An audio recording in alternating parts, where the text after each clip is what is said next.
এই কে আপনি? কথা না বার্তা না বারান্দার মধ্যে বসে রয়েছেন। আরে বলেন না কে আপনি? এই রতনে আব্বা, রতনে আব্বা, আরে এদিকে দেখে যান, কি হয়েছে? দেখে যান কে বই রয়েছে।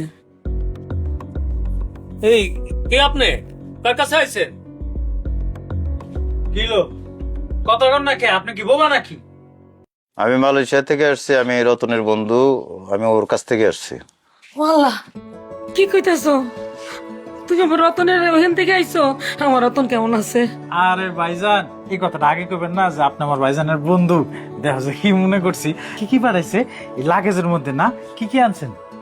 ও ইয়ে, তা বাবা তুমি কবে আইছো? যে আজকেই আসছি। কিন্তু এই তোমার মুখে এরকম মাস্ক দিয়ে রাখছো কেন? আসলে কোন মুখে যে আপনাদেরকে একটা কথা কই সেটাই ভাবতেছিলাম। কি হয়েছে বাজান?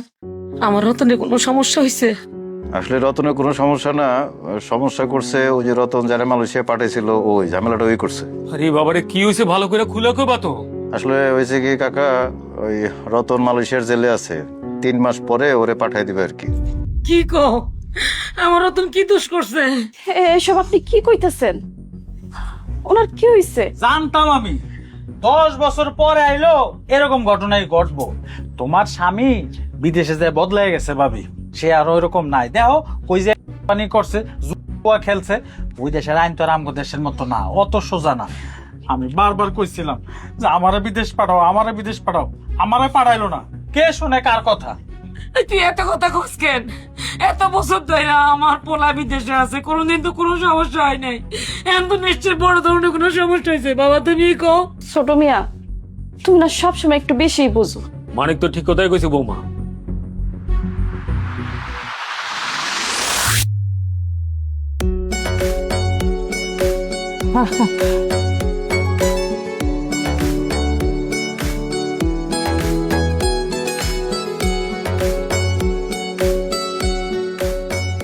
আর আমিও কোনো অন্যায় করিনি আব্বা। আরে